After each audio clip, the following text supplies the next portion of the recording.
ഏട്ടൻ ഇതൊന്ന് കാണുകയും കേൾക്കുകയും ചെയ്യും.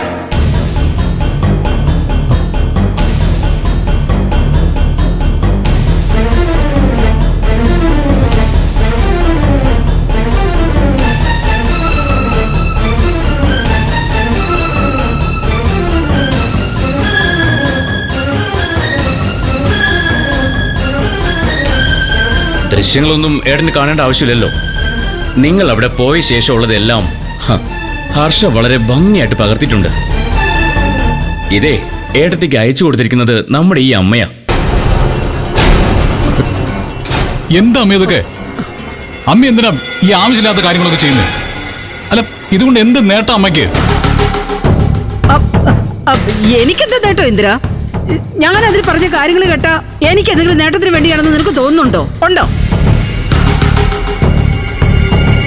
നീ അവൾക്കൊരു വിഷുക്കോടി സമ്മാനിച്ചിട്ട് അതവള് വാങ്ങിയോ? നിന്നെ ഈ വിഷുവിനെ സങ്കടപ്പെടുത്താൻ വേണ്ടിയാ അവളത് ചെയ്തത്. എന്നാൽ എന്റെ മകൻ അവളെ ഓർത്ത് സങ്കടപ്പെടുകയല്ലെന്ന് അവളെ കാണിച്ചു കൊടുക്കണമെന്ന് എനിക്ക് തോന്നി. അതുപോലെ തെറ്റാണോ ഇന്ദിര? അല്ല, അവളെന്തിനാ അത് ഉടനെ ഇവനയച്ചു കൊടുത്തത്? ഇവനെ കൊണ്ട് കുത്തിത്തിരിപ്പുണ്ടാക്കി എന്നെ നിന്നെയും തമ്മിൽ തെറ്റിപ്പിക്കാൻ വേണ്ടിയല്ലേ ഇന്ദിര? അല്ലേ? സത്യ, ഇത് അമ്മയ്ക്കും അനുവിന്റെ ഇടയിൽ പണക്കത്തിന്റെയും വാശിന്റെയും കളിയായിട്ട് കണ്ടാൽ മതി.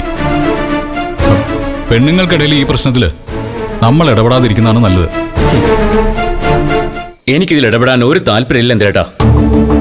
ഞാനിത് പരസ്യമായിട്ട് ഇവിടെ കാണിച്ചത് ഇന്ദ്രേട്ടൻ അറിയാത്തൊരു ചതി ഇതിൽ ഒളിഞ്ഞു കിടപ്പുണ്ടെന്ന് അറിയിക്കാനാ. ഏടത്തിയും ഏട്ടനും പിരിയാൻ പ്രധാന കാരണം ഹർഷയാണല്ലോ. ആ ഹർഷയോടൊപ്പം തന്നെയാണ് ഇപ്പോഴും ഇന്ദ്രേട്ടനുള്ളതെന്ന് തെളിയിക്കാൻ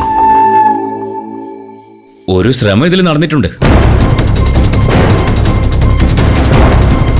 ഇപ്പൊ തന്നെ ഡിവോഴ്സിന്റെ കാര്യത്തിലും ഷോപ്പിന്റെ കാര്യത്തിലും കുറെ കുരുക്കുകൾ ഏട്ടനുണ്ടെന്നറിയാലോ.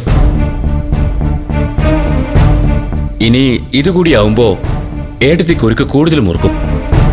ഏട്ടൻ കേസിൽ തോൽക്കുകയും ചെയ്യും.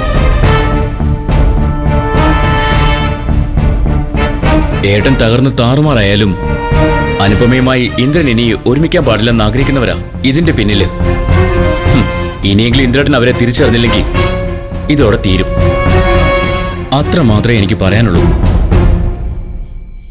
പ്രതിഭേ, വാ.